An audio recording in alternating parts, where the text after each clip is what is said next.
बिस्मिल्लाहिर्रहमानिर्रहीम।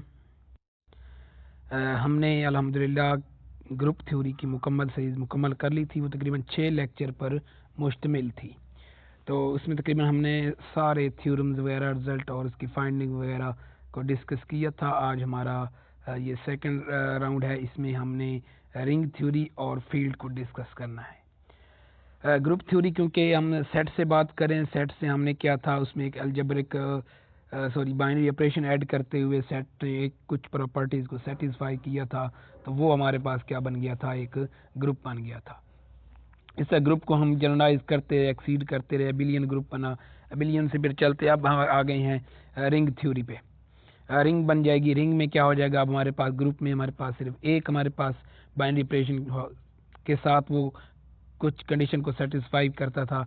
अब यहाँ पे क्या होगा, दो बाइनरी ऑपरेशन के साथ कुछ कंडीशन सेटिस्फाई करेगा। तो इस तरह फिर जब हम इस अगली जनरलाइज यानी सेट से चले, सेट से हमारा ग्रुप, ग्रुप से हमारा क्या बन गया, हमारे पास रिंग, रिंग से हमारे पास क्या बन जाएगी, फील्ड। ये क्या हो जाएगी, सेट की ही जनरलाइज फॉर्म होंगी हमारे पास। उसमें कुछ खसूसियात, कुछ उसकी करेक्टरिस्टिक्स होंगी जिनकी बुनियाद पे हम कहेंगे कि ये ग्रुप बनता है, ये सेट ग्रुप बनता है, ये ग्रुप से रिंग बनता है, ये रिंग से फील्ड बनता है। तो इस तरह ये हम चलते रहेंगे। तो आइए चलते हैं, देखते हैं इसको। In general, ring is N algebraic structure with two binary operation. जो हमारा ग्रुप था वो हमारे पास क्या था, सिर्फ एक बाइनरी ऑपरेशन के साथ कुछ प्रॉपर्टीज को सेटिस्फाई करता था। मगर यहाँ पे जो रिंग है वो क्या, हमारे पास दो बाइनरी ऑपरेशन हो गए, addition and multiplication. In fact ring is an abelian group with some extra axioms. तो जो हमारे पास रिंग होगी वो हमारे पास क्या होगी, अबिलियन। फर्स्ट हमारे पास क्या होना चाहिए, अबिलियन ग्रुप, और कुछ उसके साथ दूसरी प्रॉपर्टीज ऑक्सीमास होंगे। It is a generalize form of group. ये क्या है, इसकी जनरलाइज फॉर्म है। Therefore many of the concept and result of group theory can be generalized in ring। यानी वही मतलब क्या है कि ग्रुप थ्योरी के ही रिजल्ट को हम थोड़ा सा इसको एक्सटेंड करेंगे, कुछ थोड़ा नेम का डिफरेंट होगा, मोस्टली तकरीबन बातें वही होगी। Thus therefore describing the main content of unit first we shall explain the fundamental concept of। जी, यहाँ पे क्वेश्चन राइज होता है कि अक्सर क्वेश्चन पूछ लिया जाता है एवरी रिंग इज ग्रुप। इस तरह जहाँ हम क्या बात करेंगे एवरी, तो उसके ऑप्शन मुख्तलिफ दे दिए जाते हैं। अब हमने डेफिनेशन को देखना है कि कौन सा ऑप्शन उसका करेक्ट है। यानी वो लिख देता है abelian group with respect to addition, abelian group with respect to multiplication. तो इस तरह के ऑप्शन को हमने देखना है। एक रिजल्ट तो ये है कि every group is every ring is group. अब हमने देखना है कि वो किसके लिहाज से है, एडिशन के लिहाज से, ठीक है। इसके बाद वो ऑप्शन दूसरा दे सकता है कि हमारे पास रिंग की डेफिनेशन की मतलब देखते हैं, तो उसके मैं आगे डिफाइन कर देता हूँ। एन अलजेब्रिक स्ट्रक्चर, और आर क्या है, रिंग का नाम को ज़हर किया गया है। ये सेट है हमारे पास, नॉन एम्प्टी सेट होगा। एडिशन और मल्टीप्लिकेशन के लिहाज से set to be ring if R plus, यानी आर जो होगा हमारे पास अलजेब्रिक बाइनरी ऑपरेशन, एडिशन के लिहाज से अबिलियन ग्रुप होगा, और मल्टीप्लिकेशन के लिहाज से सेमी ग्रुप होगा। ये सेमी ग्रुप हमने ये डिस्कस कर चुके हैं। ये ग्रुप यानी सेट से चले थे, सेट की हमने जनरलाइज फॉर्म चलते गए। अगर एक प्रॉपर्टीज क्लियर को सेटिस्फाई करता था वो हमारे पास क्या बन जाता, ग्रुपाइड बनता था। अगर उसके साथ साथ क्लियर के साथ एसोसिएटिव एक नॉन एम्प्टी सेट क्लियर और एसोसिएटिव प्रॉपर्टी को सेटिस्फाई करता था, तो वो क्या बन जाता हमारे पास, सेमी ग्रुप। इस तरह हमारे पास उसका आइडेंटिटी एलिमेंट भी एग्जिस्ट करता था, वो हमारे पास क्या बन जाता, हमारे पास वो मोनाइड बन जाता था, या डेमी ग्रुप भी कहते हैं उसको।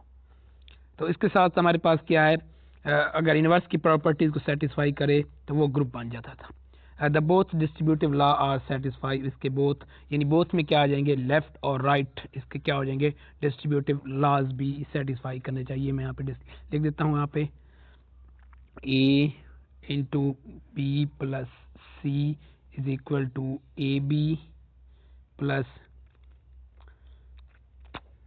सी बी,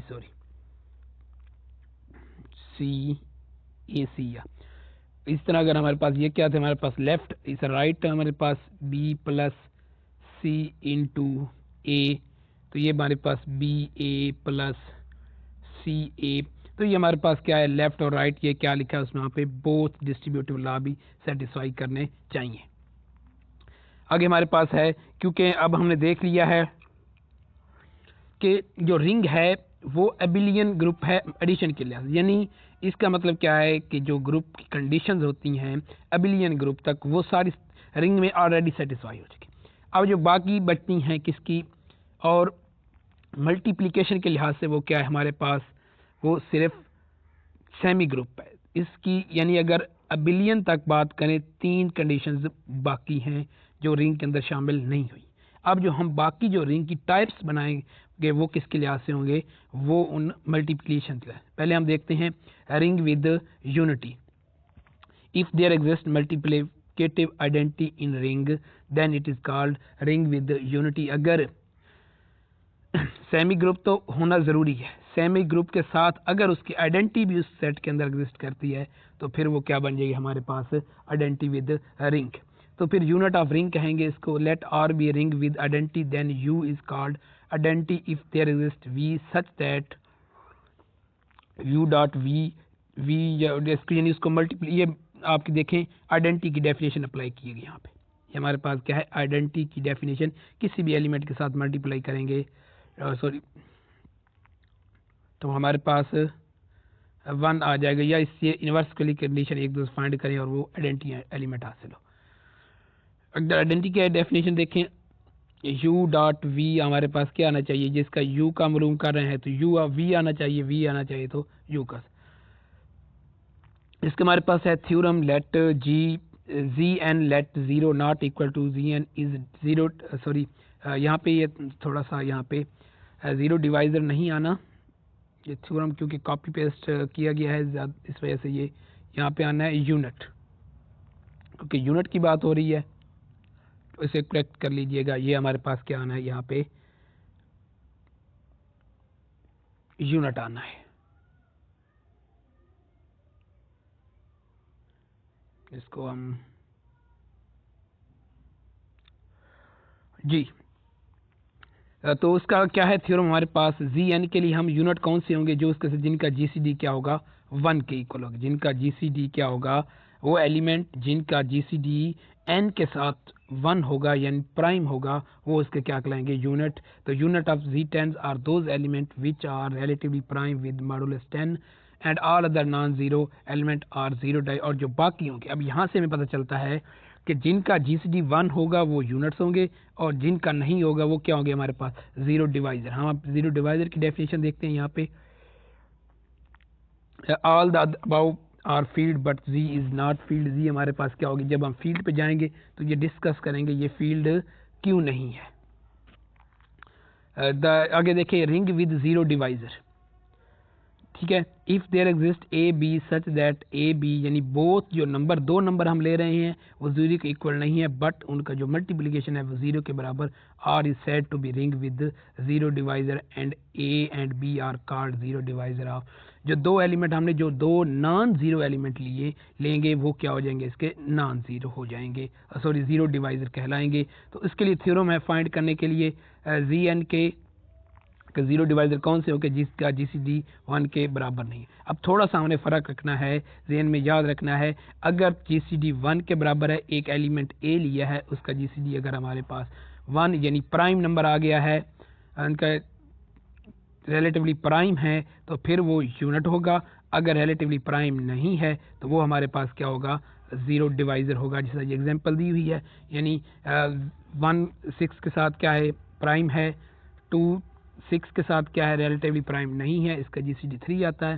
तो लिहाजा ये क्या होगा, इसका डिवाइज़र होगा, ज़ीरो डिवाइज़र होगा 3, और 6 का जो जीसीडी है वो हमारे पास 3 आता है। ये भी हमारे पास प्राइम नहीं है, रिलेटिवली प्राइम नहीं है, यानी 1 नहीं है। तो ये हमारा क्या एग्जांपल है। अगर हमारे पास एक क्वेश्चन है, which of the following rings does not have the same number of unit as the 4 other, जिस तरह बाकी अदर के मौजूद है। तो z और z दिया हुआ है हमारे पास, z प्लस z5 दिया हुआ है। तो हम इसका सोल्यूशन देखते हैं। In z n the non zero element are unit whose GCD is with n is 1, जिनका जीसीडी क्या होता है n के साथ 1। तो यूनिट ऑफ z आर क्या है, 1 - 1 होते हैं। तो इसी तरह z और z के यूनिट कितने हो जाएंगे, 4 हो जाएंगे। 2 हमारे पास जी इसी के और 2 हमारे पास इस जी के हो जाएंगे। तो इस तरह हमारे पास देखें जी प्लस डायरेक्ट सम हमारे पास क्या है 5 का, देखें तो जी के इसके 2 हो जाएंगे हमारे पास और इसके हमारे पास क्या हो जाएंगे 4 हो जाएंगे, क्योंकि 5 के साथ जो बाकी सारे एलिमेंट होंगे वो प्राइम होंगे। तो इसके कितने हो जाएंगे हमारे पास 5 हो जाएंगे। इसी तरह हमारे पास Z3 के हम चेक कर Z के हम मालूम Z3 के 1 2 हो जाएंगे, तो इसके भी क्या बन 4 बन जाते हैं। Z और Z0 भी हमारे पास क्या बन जाएंगे, इसके भी 4 होंगे। तो ये Z0 लिखा है उन्होंने, ये वैसे है Z ही। तो इसके बाद हमारे पास क्या आ जाता है, तो लिहाजा इसका आंसर क्या होगा हमारे पास जिसके 5 आए हैं, बाकी सब के ये हमारे पास बी ऑप्शन इसका करेक्ट होगा। आगे देखें हमारे पास F be field then unit of F क्या होंगे, जो 0 के अलावा सारे क्या होंगे उसके यूनिट्स ही होंगे। आगे हमारे पास थ्योरम है a non zero element is unit, GCD हमारा थ्योरम पहले डिस्कस हो चुका है। जीसीडी अगर ए उनके साथ 1 होगा, ring without zero divisor if there exist A B such A B zero either A zero, अगर ए बी जीरो की अगर पीछे डेफिनेशन के साथ देखी जाए जीरो डिवाइजर के साथ, दो ऐसी एलिमेंट जिनका प्रोडक्ट वो दोनों हो नॉन जीरो, प्रोडक्ट उनका जीरो आ जाए तो वो जीरो डिवाइजर। अगर ऐसी कंडीशन सेटिस्फाई नहीं करती किसी रिंग के अंदर तो वो क्या कहलाएगी, रिंग विदाउट जीरो डिवाइजर। अगर उनका अगर हम कहते हैं कि रिंग विदाउट जीरो डिवाइजर है और उनका प्रोडक्ट जीरो है, इसका मतलब क्या होगा हमारा, या ए जीरो है या बी जीरो है। The product of no two non zero element is zero नहीं हो सकता, said to ring without zero device. हमारे पास आ जाती है Boolean ring. A ring R with identity element is called Boolean ring if R square, यानी उसको मल्टीप्लाई करें उसी एलिमेंट के साथ तो दोबारा वही एलिमेंट हमें हासिल हो जाए, किसी रिंग में ऐसी खसूसियत पाई जाए तो वो हमारी क्या कहलाएगी, बोलियन रिंग कहलाएगी। आगे nilpotent ring, if ring is which इसी को मल्टीप्लाई करें और वो जीरो के बराबर आ जाए तो हमारा क्या हो जाएगी, निलपोटेंट रिंग हो जाएगी। नेक्स्ट हमारा, क्योंकि बोलियन रिंग को डिफाइन किया इसके साथ थ्योरम हमारे पास, every Boolean ring is commutative. हमेशा हमारी क्या होती है, बोलियन रिंग क्या होती है, कम्यूटेटिव होती है। ये अब थ्योरम हमने एवरी बोलियन रिंग की डेफिनेशन ऊपर हो सकी है कि ऐसी रिंग जिसके एलिमेंट को क्या उसी एलिमेंट के साथ ज़रब दें और हमें वही एलिमेंट दोबारा हासिल, फॉर ऑल एक्स। यहाँ पे थोड़ा सा ये चीज़ देखा करें, फॉर ऑल है यहाँ पे हर एक्स के लिए जो भी इससे बिलोंग करता है, तो ये हमारे पास क्या बन जाएगी। आगे हमारे पास है elementary properties of ring.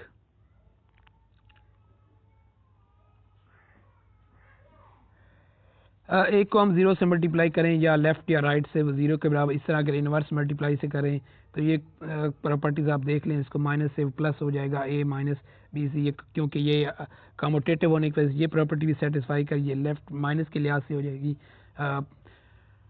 Distributive property with respect to multiplication of subtraction हो जाएगी। इस तरह A not zero A B A C के बराबर हमारा पास ये क्या है, कैंसिलेशन लॉ भी होल्ड करेगा। इसके बाद हमारा आ जाता है integral domain, A commutative ring with unity. अब यहाँ पे देखें हम पहुँच गए थे रिंग विद यूनिटी डिस्कस किया, अब हमारे पास आ गया है अगर वो जो रिंग है वो मल्टीप्लिकेशन के लिहाज से कम्यूटेटिव है और यूनिट एलिमेंट उसके अंदर एग्जिस्ट करता है एंड विदाउट जीरो डिवाइजर, और उसमें क्या है हमारे पास क्या है, कम्यूटेटिव भी होनी चाहिए, unit with unit element and without zero divisor. ठीक है, तो वो क्या कहलाएगी, इंटीग्रल डोमेन कहलाएगी। वो क्या कहलाएगी, इंटीग्रल डोमेन कहलाएगी। तो बराबर कम्यूटेटिव रिंग होनी चाहिए with unit element, A commutative ring with unit element and without zero divisor. अब यहाँ पे हम ये कह सकते हैं अगर एक रिंग जिसके जीरो डिवाइजर है तो वो इंटीग्रल डोमेन नहीं होगी। Is integral domain if D is integral domain A B such that A dot B zero then A, अगर फर्ज किया डोमेन के अंदर प्रोडक्ट जीरो बन रहा है, क्योंकि हमने पहले वो डेफिनेशन देखी है कि रिंग विदाउट जीरो डिवाइजर, तो उसके लिए वही डेफिनेशन लिखी हुई है। अगर इंटीग्रल में ये कंडीशन बन रही है इसका मतलब क्या होगा, या ए बी होगा जीरो होगा या पी जीरो के बराबर होगा, दोनों जीरो नहीं हो सकते। तो नीचे कुछ रिजल्ट हम देखते हैं, G an zero divisor if G C D हमारा क्या होगा, जीरो डिवाइजर होंगे, इसका डिसीजन के बराबर नहीं होगा। Every field is integral domain, हमारी क्या होगी, फील्ड हमारी क्या होगी, इंटीग्रल डोमेन होगी। जब हम फील्ड पे जाएंगे इस चीज़ को मैं दोबारा डिस्कस कर दूंगा कि फील्ड क्या है। फील्ड हमारे पास कम्यूटेटिव रिंग होती है, मल्टीप्लिकेशन। तो जब ये मल्टीप्लिकेशन के लिहाज से तो क्यू आर सी आर हमारी क्या है, फील्ड्स हैं। आर इज इंटीग्रल डोमेन, हमारी इंटीग्रल डोमेन है, तो कैंसिलेशन लॉ उसमें क्या करेगा, होल्ड करेगा। इसके बाद हमारे जी पोलिनोमियल है, एक्स ये एल्टो के लिहाज से है, यानी ये कम्प्लेक्स के लिहाज से आर एक्स इंटीग्रल डोमेन, ये हमारे पास भी क्या है, इंटीग्रल डोमेन्स हैं। इनको मज़ीद ये आगे हम डिस्कस करेंगे इन चीज़ों को, क्योंकि रिजल्ट थोड़े से इकट्ठे करने होते हैं और वहाँ पे ये चीज़ को भी साथ साथ। The ring with A plus B square is integral domain, हमारी ये क्या है हमारे पास एक, if P is prime then G P is integral domain. इस तरह ये थ्योरम आगे इसको जनरलाइज करें, जी पी क्या बन जाएगी, फील्ड भी बन जाएगी हमारे पास। एम स्क्वेयर यानी matrix square matrix are not integral domain, ये साथ इसकी काउंटर एग्जांपल दे दी गई है। 1 इसको मल्टीप्लाई करें यानी ये दोनों क्यों मैट्रिक्स हैं, ये ज़ीरो नहीं है, ये भी ज़ीरो नहीं है, ये भी ज़ीरो नहीं है, तो इनका प्रोडक्ट ज़ीरो के बराबर आ गया, तो ये हमारे क्या हो जाएगी, इंटीग्रल डोमेन नहीं होगी। जी प्लस डायरेक्ट सम जी इंटीग्रल डोमेन सिंस ये हमारे पास क्या है, नॉट इंटीग्रल डोमेन। इसी तरह हमारे पास क्यों आ जाते हैं हमारे पास जी एन, वो भी क्या होते हैं, जी फोर, ये भी हमारे के इंटीग्रल डोमेन नहीं होते। जी नेक्स्ट हमारा है रिंग ऑफ फ्रैक्शन के बारे में। For any ring integral domain are is called ring of fraction भी कहते हैं। किसी भी ring integral domain are is called, जो रिंग हमारी इंटीग्रल डोमेन होगी उसे क्या कहेंगे हम, फ्रैक्शन रिंग भी कहते हैं इसको। जी हमारे पास है आगे डोमेन की definition. A ring is called domain if it has no zero divisor, क्योंकि अभी हमने पीछे डिस्कस किया था कि ज़ीरो डिवाइज़र क्या होते हैं, और जो यानी दो ऐसे नॉन ज़ीरो एलिमेंट उनका क्या लें, प्रोडक्ट लें, वो ज़ीरो के बराबर आ जाए तो उसके क्या कराएंगे, ज़ीरो डिवाइज़र कहलाएंगे। इस तरह इसमें क्या आ जाएगा, ये हमारे पास, तो ऐसी रिंग जिसमें क्या होंगे हमारे पास ज़ीरो डिवाइज़र नहीं होंगे, वो हमारी क्या करेगी, इंटीग्रल डोमेन कहलाएगी। नेक्स्ट हमारे पास है सब स्क्यू फील्ड और division ring. A ring R with the unit element is said to be skew field or division ring if non-zero element in R has the multiplicative inverse। अगर क्या, अब देखें प्रॉपर्टीज चल रही थी हमारे पास, मैंने पहले बताया है कि नेक्स्ट जो प्रॉपर्टीज होनी मल्टीप्लिकेशन के लिहाज से, आइडेंटिटी तक बात हो चुकी थी, कम्यूटेटिव की बात हो चुकी थी, कम्यूटेटिव रिंग विद यूनिटी हो गया था। अब हमारे पास क्या आता है, अगर उसका इन्वर्स एलिमेंट का every non zero element have inverse, अगर हर एलिमेंट का क्या करे, इनवर्स एग्जिस्ट कर जाए, तो फिर वो क्या बन जाएगी, हमारी स्क्यू फील्ड बन जाएगी या डिवीज़न रिंग बन जाएगी। तो अगर हम पहली डेफिनेशन को भी देखें, हमारे पास क्या रिंग विद यूनिट या रिंग विद आइडेंटिटी आया था, उसके बाद हमारे पास रिंग कम्यूटेटिव रिंग। अब हमारे पास क्या है, अगर इनवर्स एग्जिस्ट कर जाए तो हमारे पास स्क्यू फील्ड और रिंग कहलाती है। इसमें देखिए अगर हमारे पास क्या है, ई हमारे set of integer even Z6 have no such property, that is why these are not divisional ring, इनके इनवर्स एग्जिस्ट नहीं करते। जब ये हमारे पास क्यू फील्ड डिवीजन रिंग नहीं होगी तो ये हमारे पास फील्ड भी नहीं बनेगी। क्यों कि हमारे पास जी क्या है, जी हमारे पास होता है सेट ऑफ इंटीजर। जी क्या है हमारे पास, सेट ऑफ एक सेट ऑफ इंटीजर। ये देखिए हमारे पास जी है प्लस माइनस 1 0 प्लस माइनस 2, ये सेट ऑफ हमारा इंटीजर है। तो मल्टीप्लिकेशन के लिहाज से इनका क्या करता है, इनवर्स एग्जिस्ट नहीं करता, तो लिहाजा ये हमारे पास ये स्क्यू फील्ड या हमारे पास डिवीजन रिंग नहीं होंगे। इसी तरह हमारे पास क्या हो जाएंगे, जब हम ई की बात करेंगे तो फिर भी हमारे पास यही कंडीशन सेटिस्फाई होगी। हमारे पास आगे आ जाता है फील्ड, एक कम्यूटेटिव रिंग विद। अब यहाँ पे हमारे पास पहली चीज़ हमारे पास क्या होनी चाहिए, कम्यूटेटिव रिंग होनी चाहिए। तो यही छोटे छोटे पॉइंट जो हमने, अब क्वेश्चन यहीं से ले सकते हैं कि field is commutative ring with unit element said to be. अब क्वेश्चन एक यहाँ से ये भी रीज होता है कि एवरी फील्ड इज रिंग भी होती है। अब इन चीज़ों को पॉइंट्स को हमने खुद देखना है, डेफिनेशन में से ही पॉइंट देते हैं। A commutative ring with unit element is said to be field if every non element of F has multiplicative inverse. अगर हम ये पीछे वाली जो हमारी स्क्यू फील्ड है और क्या थी हमारे पास डिवीज़न रिंग थी, स्क्यू फील्ड या डिवीज़न रिंग है, इसमें सिर्फ एक चीज़ का फ़र्क आया हमारे पास, किस चीज़ का, कि वो हमारे पास क्या थी, कम्यूटेटिव रिंग नहीं थी, वो जस्ट हमारे पास क्या थी, वो हमारे पास सिर्फ एक हमारे पास रिंग थी विद यूनिट, विद आइडेंटिटी थी, मगर कम्यूटेटिव नहीं थी। अगर हम उसमें कम्यूटेटिविटी इंटर कर दें तो वो पी हमारे पास क्या बन जाएगी, फील्ड बन जाएगी। अगर हम फील्ड को दोबारा देखें, फील्ड में अब यहाँ पे abelian with respect to addition, abelian group with multiplication दोनों शामिल हो चुके हैं, और ज़ीरो को उसमें से हम क्या कर देंगे, सब्ट्रैक्ट कर देंगे। तो यहाँ पे एग्जांपल दी हुई है, ये अब ये क्वेश्चन आ जाता है, a field is abelian with respect to addition, abelian with respect to multiplication, और साथ क्या कहता है, इज रिंग। तो इसके आंसर क्या बनेगा, ऑल ऑफ दीज बनेगा। ये हमारे पास एग्जांपल दी हुई है, Q R C R field, G P हमारे पास थ्योरम है, तो मॉडुलस क्या है, G P is field, P हमारा क्या होगा, प्राइम होगा, तो वो इस सूरत में क्या हो जाएंगी, हमारी प्राइम हो जाएंगी। अगर हमारा जी एन क्या है, जी एन हमारे पास एन हमारा प्राइम के बराबर प्राइम नहीं है, तो उस के किस वजह से क्या नहीं बनेगी फील्ड, क्योंकि इसमें ज़ीरो डिवाइजर्स आ जाएंगे। जब इसके अंदर ज़ीरो डिवाइजर आ जाएंगे तो वो हमारे क्या बन जाएगी, इस कैटेगरी से आउट हो जाएगी। G is not field, G is not field, क्यों नहीं फील्ड, क्योंकि जी के मल्टीप्लिटी इन्वर्स एग्जिस्ट नहीं करते, ये कंप्यूटर डिस्कस हो चुका है। जी टू का मॉड क्या है, हमारे पास एक फील्ड है, इस एम मैट्रिक्स ऑफ ऑर्डर 2, तो हमारे पास Z2 है, इसका स्क्वायर रूट, ये हमारे पास क्या है, नॉट फील्ड नहीं है, क्योंकि हमारे पास इन्वर्स होना ज़रूरी है मल्टीप्लिकेशन के लिहाज से, तो इसका इन्वर्स एग्जिस्ट नहीं करता। इस तरह हमारे पास क्या है, M square matrix order, square order, ये हमारे पास फील्ड नहीं है, क्योंकि स्क्वायर अब यहाँ पे लाजमी नहीं है कि इसका अगर कहा जाए इन्वर्टिबल और वर्टिबल, सिंगुलर नॉन सिंगुलर के लिहाज से हम डिसाइड कर सकेंगे ये फील्ड है या नहीं है। इसके बाद हमारे पास ये सीक्वेंस, हमारे पास जी सबसेट है, क्यू का क्यू सबसेट है, Q mod square root 2, Q square root 3, और इसकी क्या है, तो इसमें जो सबसे सिंपलेस्ट बनेगी, Q is the simplest field which is contain G, और सबसे ये हमारे पास एक MCQs ही है। अगर इस तरह हमारे पूछे तो सबसे सिंपलेस्ट, इसमें से एक MCQs पूछा जा सकता है कि सबसे सिंपलेस्ट कौन सा है। तो अगर यहाँ से अगर ये सीक्वेंस जो आपको ज़हन में होने चाहिए, तो ये क्या होती जाएगी, हमारी सी एक बड़ी हमारे पास फील्ड बनती जाएगी। तो अगर इसमें देखा जाए सबसे छोटा क्या हो जाएगा, हमारे पास जी है, ठीक है। इसके बाद क्या हो जाएगा, क्यू आ जाएगी। नेक्स्ट हमारे पास है every field is a ring, ये थ्योरम है, ये MCQs भी आता है हमारे पास, ये चीज़ें मैंने पहले डिस्कस की हैं। एवरी फील्ड इज़ रिंग, यानी रिंग से हम पहले क्या चले थे,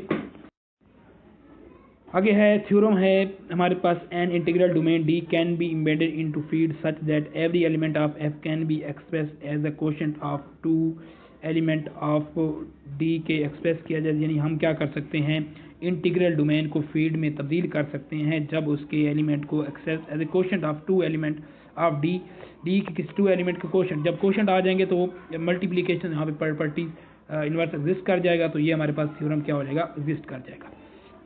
नेक्स्ट हमारे पास थ्योरम है every field is integral domain, her field क्या होती है, इंटीग्रल डोमेन होती है। कोई भी हमारे पास फील्ड आ जाएगी, अब हमने देखना है कि Z7 दे दिया गया है, पूछ लिया जाता है कि ये इंटीग्रल डोमेन है या फील्ड है, तो वो इंटीग्रल डोमेन भी होगी, फील्ड भी होगी। तो इसको हमने इस चीज़ों को भी थोड़ा सा देखना है कि जो हमारे पास ये थ्योरम क्या है, every field is integral domain. अब एक थ्योरम हमने पीछे पढ़ा है कि पीज प्राइम, तो वो क्या होगी, हमारे पास इंटीग्रल डोमेन होगी। तो यहाँ से हमारे पास Z7 है, वो फील्ड भी होगी और इंटीग्रल डोमेन भी होगी। नेक्स्ट हमारे पास थ्योरम है every field of L containing integral domain D contain a field of quotient. अभी हमने थ्योरम देखा कि हर जो क्या है हमारे पास फील्ड है, उसको इंटीग्रल डोमेन है, उसको हम एम्बेडेड कर सकते हैं किसमें, फील्ड के अंदर। किस तरह, उसके कोशेंट के ज़रिए। तो इस तरह हम क्या कर सकते हैं, every field of L containing integral domain D contain a field of quotients, जो भी हमारे पास इंटीग्रल डोमेन होगी उसमें क्या होगा, अगर वो integral domain every field of L, जो भी फील्ड हमारे पास है कंटेनिंग इंटीग्रल, वो क्या करती है, इंटीग्रल डोमेन कंटेन करती है, ए फील्ड ऑफ कोशेंट भी कंटेन करेगी। हमारे पास नेक्स्ट थ्योरम है every non zero finite integral domain is field, हर जो non zero finite integral domain होगी वो फील्ड बनेगी हमारे पास, हर वो non zero finite integral domain क्या बन जाएगी, हमारे पास फील्ड बन जाएगी। तो इन थ्योरम को हमने यूज़ हमें पता होना चाहिए कि जब हमें क्वेश्चन फील्ड के बारे में पूछा जाएगा तो हमने इन थ्योरम को यूज़ करना है। थ्योरम है only A finite integral domain is field, हमारे पास ये दिया हुआ है Z7, तो ये C1, तो 1 is the identity element with respect to multiplication 5x, इस तरह हम क्या कर सकते हैं, इसका inverse finite integral domain field Z7 दिया है, तो हम क्या कर सकते हैं, इनवर्स मालूम करना है, तो हमारे पास क्या होना चाहिए, ये हमारे पहले उसके अंदर ग्रुप के अंदर भी हमने डिस्कस किया था कि हमने आइडेंटिटी या इनवर्स क्या करना है, उसकी बाय डेफिनेशन इस्तेमाल करनी है। तो यहाँ Z7 है, यहाँ पे इसका मल्टीप्लिकेशन के लिहाज से यहाँ पे आइडेंटिटी 1 है और एडिशन के लिहाज से 0 होगी, और जिस ऑपरेशन के लिहाज से हमें कहा जाएगा उसके जरिए हम क्या कर सकते हैं, इसको मालूम कर सकते हैं। आगे हमारे पास है सब ring, A non empty subset of S। अब जिस तरह ग्रुप, अब ये देखें ना, हम मुवाजना करें, जिस तरह हमारा ग्रुप था, ग्रुप से क्या बना, फिर सब ग्रुप बना, इसी तरह रिंग होगी, रिंग से हमारी क्या बन जाएगी, सब रिंग बन जाएगी। यानी एक रिंग है, उसके जो सब सेट हैं वो दोबारा रिंग बनाएंगे तो वो क्या कहलाएंगे, आपके सब रिंग कहलाएंगे। A non empty subset F of S ring is called sub ring of R if S itself is a ring under the operation as, तो उस ऑपरेशन के तहत क्या हो जाएगी हमारी, वो रिंग बने, यानी R के जो सब सेट हैं अगर वो दोबारा रिंग बन जाए, रिंग की प्रॉपर्टीज़ को सेटिस्फाई करें, तो वो क्या कहलाएंगे, हमारे सब रिंग कहलाएंगे। तो यहाँ पे R is Q, Z is sub ring of Q, R is sub ring of C। ये भी हमारे पास MCQ, इसको भी नोटेड कर लीजिए। और हमारे पास सब, इस तरह आप देखा था ग्रुप के अंदर क्राइटेरिया था हमारे पास, इसी तरह यहाँ पे भी क्या है हमारे पास, सब ग्रुप क्राइटेरिया, और यहाँ पे क्या है, सब रिंग क्राइटेरिया है। इसके हमारे पास दो चीज़ें हमारे पास हैं, हमारे पास एक चीज़ ये है कि A माइनस B इसके अंदर क्या करना चाहिए, उनका फ़र्क क्या करना चाहिए, यानी दो एलिमेंट अगर हम लें S से, उनका जो फ़र्क है वो भी क्या करना चाहिए, S से बिलोंग करना चाहिए। दूसरी चीज़ है, ये हमारी किसके एडिशन के लिहाज से हो जाएंगी, प्रॉपर्टी सारी हैंडल कर देगा, B क्या करना चाहिए, S से बिलोंग करना चाहिए। तो ये हमारा पे आ गया हो जाएगा, ये हमारा सब रिंग क्राइटेरिया हो जाएगा। तो ये भी MCQs में पूछा जाता है कि रिंग क्राइटेरिया में कौन सी चीज़ें, ये छोटी छोटी चीज़ें हमारी पूछी जाती हैं। आगे हमारे पास है थ्योरम नंबर, नेक्स्ट थ्योरम है द इंटरसेक्शन ऑफ टू सब रिंग इज सब रिंग। इसी से हम कंपेयर करें आगे ग्रुप के साथ, द इंटरसेक्शन ऑफ टू सब ग्रुप इज ए सब ग्रुप। क्लियर। तो आगे नेक्स्ट थ्योरम देखते हैं, ये थ्योरम हमारे पास है The union of two subring is subring only when one is contained in other। अगर इसी थ्योरम को हम देखें ग्रुप की नज़र से, तो उसमें भी था, क्या था, union of two groups is a group only when one contain in other, यानी जब एक किसी एक का क्या होगा, सब ग्रुप होगा। तो रिंग के बारे में, यानी अब वहाँ पे सिमिलरिटीज दोनों के अंदर यही आ रही है। इससे ये उसका सब रिंग थी, वहाँ पे ग्रुप था, ग्रुप का सब ग्रुप था, उसके बाद क्या उसका सब ग्रुप क्राइटेरिया था, यहाँ पे सब रिंग क्राइटेरिया है। इसके बाद हमारे पास अब रिंग से हम क्या आ जाएंगे थे, रिंग से हमारा ग्रुप से चले थे, रिंग बनी थी, रिंग से क्या बनता है हमारा नेक्स्ट, फील्ड बनता है। तो वही चीज़ हमारे पास फील्ड की भी आ जाएंगी। अब नेक्स्ट हम देखते हैं, सब फील्ड आ जाएगी हमारे पास। ये सब field A non empty subset of K of a field. अब वहाँ पे क्या था, अब तीनों को चीज़ सब एक ही है कि जो सब सेट है, वहाँ पे अगर ग्रुप की बात करेंगे तो ग्रुप का सबसेट होगा, रिंग की बात करेंगे तो रिंग का सबसेट होगा, अगर हम फील्ड की बात करेंगे तो फील्ड का सबसेट होगा। तो वो दोबारा क्या बन जाए, एक फील्ड बन जाए, अंडर उसी ऑपरेशन के तहत, उसी रूल के तहत दोबारा क्या बन जाए, फील्ड बन जाएगा। तो हमारे पास क्या हो जाएगी, सब रिंग। एवरी सब ring of field with identity is integral domain. ये हमारे पास एवरी सब रिंग सब रिंग ऑफ फील्ड। अब लाजमी नहीं है कि वो उसका, अब यहाँ पे आ सकता है क्योंकि फील्ड हमारी रिंग होती है, अब उसमें ये हो सकता है कि उसकी जो रिंग है, रिंग की सब रिंग हो सकती है, ठीक है। अब लाजमी नहीं है जो सब रिंग होगी वो फील्ड भी होगी, जो सब रिंग ऑफ फील्ड होगी विद आइडेंटिटी वो इंटीग्रल डोमेन होगी। अगर हमारी एक ऐसा उसका रिंग का फील्ड है, फील्ड का हमारे पास फील्ड हमारी कहाँ से है, रिंग का जो सब सेट सब रिंग होगी वो अगर आइडेंटिटी के साथ होगी तो वो इंटीग्रल डोमेन कहलाएगी। एवरी सब ring of field F with identity is integral domain. तो इसी तरह अब तीसरी सिमिलरिटीज हमारे पास नेक्स्ट आ रही है। जिस तरह मैंने ये एक तरतीब बताई है ग्रुप के, वही चीज़ें यहाँ पे होंगी सेम, बस ये हमारे पास नोटेशन थोड़ा सा, ऑपरेशन का थोड़ा सा फ़र्क होगा। आगे देखो हमारे पास a non empty subset K is set sub field such that A B इसका क्या करेगा, इन्वर्स करे, और ये दूसरा क्या A dot B inverse B क्या करे, K से बिलोंग कर जाए। तो ये हमारे पास ये क्या हो जाएगा, सब फील्ड क्राइटेरिया होगा। ये प्रूव आप ऑलरेडी कोर्सेज में कर चुके हैं। तो ये हमारे पास क्या बन जाएगा, हमारे पास सब ग्रुप, ग्रुप से सब ग्रुप, रिंग से सब रिंग, फील्ड से सब रिंग। इस तरह फिर हर एक सब ग्रुप क्राइटेरिया, सब रिंग क्राइटेरिया और सब फील्ड क्राइटेरिया। तो उसके लिए हमने इसको देखना है, इस चीज़ को। नेक्स्ट हमारे पास है जी कैरेक्टरिस्टिक रिंग।